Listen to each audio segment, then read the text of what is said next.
In today's day and time where patients are so knowledgeable even before they come to your office, they not only know what lens technologies are out there, they know what's been FDA approved, many of them are well traveled, and they know what's happening in Europe. They have no second thoughts about traveling Europe or Asia to get something.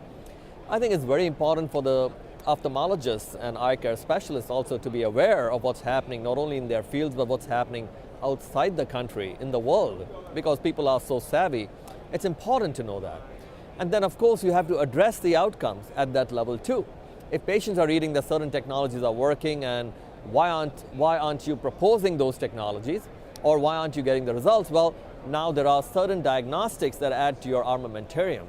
They're another shot in the arm for you as a surgeon or as an optometrist or another eye doctor who can sit down and go, here are the technologies, here's what will work for you, Mrs. Smith or Mr. Smith, and this is why. Like many cases I've discussed in my previous interviews here, is the patients with corneal scars that I do a lot of, to analyze how much is the cornea at fault, how much is the lens at fault, how to combine. Then also, what's the sequence? This is very important. A number of surgeons have called me and said, doctor, we did certain sequences and it didn't work.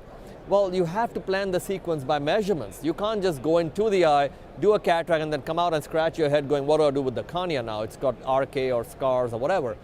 It's important. So I recently gave an interview in Ophthalmology Times. I called that inside out, outside in technique. Meaning, don't enter the eye and do cataract surgery if you're not sure of the measurements of your cornea. Whatever the reason for that cornea be, keratoconus, RK, scars, whatever. Make it sensible first, meaning measurable. Whatever you have to do for that, laser, Intacs, lamellar transplant, whatever, make it sensible, measurable. Now enter the sacred eye with accuracy so you do a great job. Opposite's true, it's called the inside-out technique, where you would do cataract surgery, make the patient myopic as you come out, because you know you can deal with that myopic astigmatism irregular with laser PRK. So again, now you have a whole plethora of patients banging on your doors with these conditions, and you're equipped to take care of them, because with the OPD you can actually break down each element, decide also your sequence. So in all my previous cases that you will see in these interviews, I've talked about, it's so simple if you look at every endpoint as visual, not as a start point of surgery, but as an endpoint of vision. For example, I say this, imagine how you're going to look even before you start dressing. That's what puts the pressure on you. If you just start dressing for the heck of it and you just put things together, you will look like whatever happens at the end of it. But if you look at or have something in your mind, today this is how I've got to look, or I've got to present this color, now you work backwards from there. Same with vision. A patient has a certain desire for vision. You've decided that that's the correct visual endpoint for the patient. That's important because you're a surgeon, you're a doctor. You don't necessarily give options, you prescribe the best pathway. That's another important point I want to talk about here.